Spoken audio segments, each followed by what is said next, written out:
watch, and be heard. Oklahoma police say a serial killer may be on the loose. A butcher responsible for killing at least 4 women. Nobody knows who the killer is. And until now, the identity of the victims has remained a mystery as well. But now, we're asking you to help us identify these victims. Help stop a killer in his tracks and bring him to final justice. My wife and I were coming down to find a place to fish, and I was just looking along the side of the bank trying to find a place to put a line in, and seen some debris there and logs and floats and what have you. I thought it was a big fish that had washed up on the bank, and of course that was rather exciting until I realized that it was a body. Well, it was at afternoon hours of May the 7th, 1988, a fisherman reported to the Cherokee County Sheriff's Department that they had found a body floating in the Grand River just south of the Fort Gibson Dam.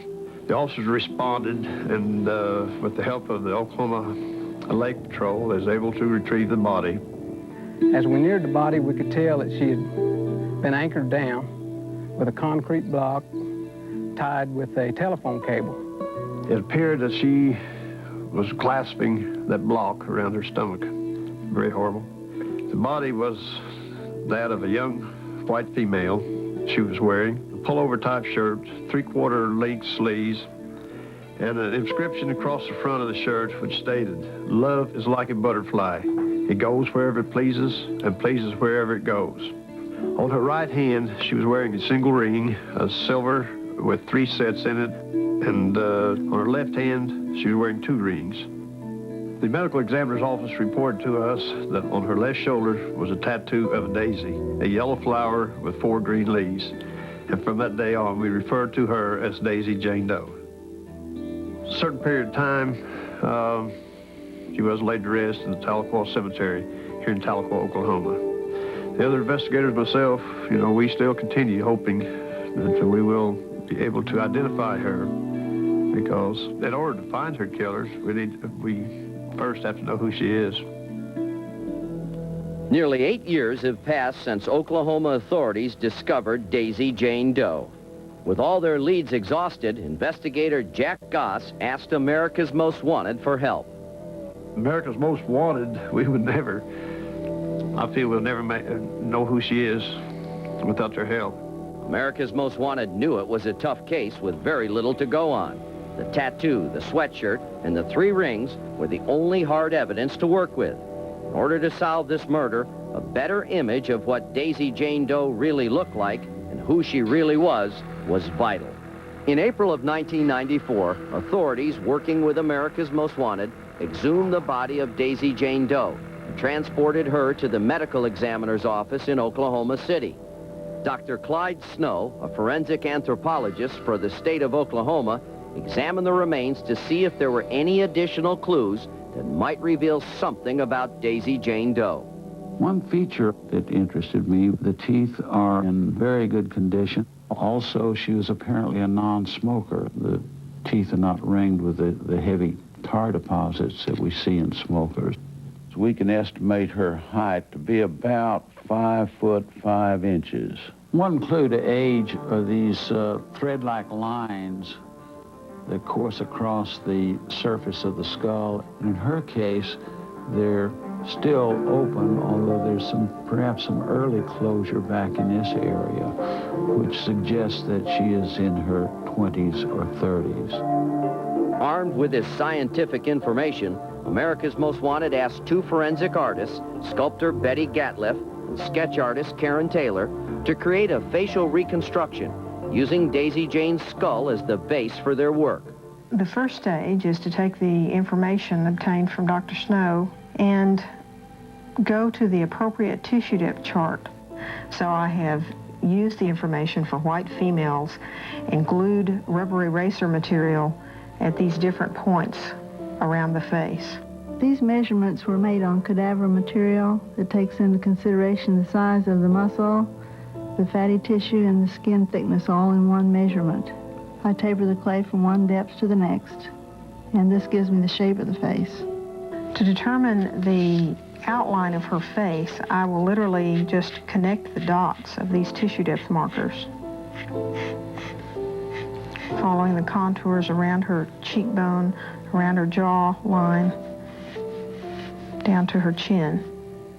I can't visualize a face when I see a skull. I have to put it together step by step. We've determined that the lips can be pretty much approximated by having the mouth the width of the front 6 teeth. The first feature I add is the mouth. Then I move on to the eye, building the eyelids, then to the nose, and then the ears are the last feature. It's so important that we, in law enforcement, give it every effort to identify bodies for multiple reasons. In the case of Daisy Jane Doe, we know that she was murdered, and it's extremely difficult, if not impossible, for the police officers to investigate her homicide without knowing her identity first. But with the completion of Karen Taylor's sketches and Betty Gatliff's sculpture, discovering Daisy Jane Doe's identity was becoming more of a reality. The next step was to take the 2 forensic images and combine them into one.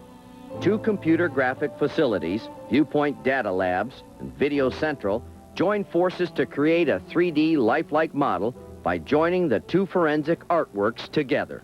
In this package, we'll, of course, go in and sharpen up edges. We'll go and create eyelids and that type of thing that may get lost in digitized data. We can create a higher resolution of the model, which will actually look, after it's got its textures and its coloring, and it will actually look like the head that was provided to us to duplicate. And now, from the marriage of art and science, from a mixture of hope and fear, there comes a face. The face of Daisy Jane Doe. We always felt that if we could identify her, we could possibly find her killer or killers. That's a killer out there someplace. This may not be his only victim. He may still be active. Yes, we want to find out who he is. Somebody's missing Daisy Doe. It could be children. It could be mother, father, sisters, or brother. But somebody's missing her. Remember, Daisy Jane Doe was wearing these 3 rings and had this tattoo of a daisy on her left shoulder. She was also wearing a sweatshirt like this one. Now, every face has 1,000 looks. We hope these renderings capture a part of Daisy Jane's essence. Forensic artists who created them are among the best in the country, and their work has often been incredibly accurate. If you have any information at all and can help give Daisy Jane back her real name, please call our hotline at 1-800-CRIME-TV. And remember, you can remain anonymous. Next. See 100%. Police in Oklahoma fear they may have a serial killer on their hands. In recent years, 4 women, all bearing a striking resemblance, have been brutally murdered. Bodies have been exhumed and their faces reconstructed. Investigators fear the deaths of these 3 women and the murder of Daisy Jane Doe are the work of the same killer.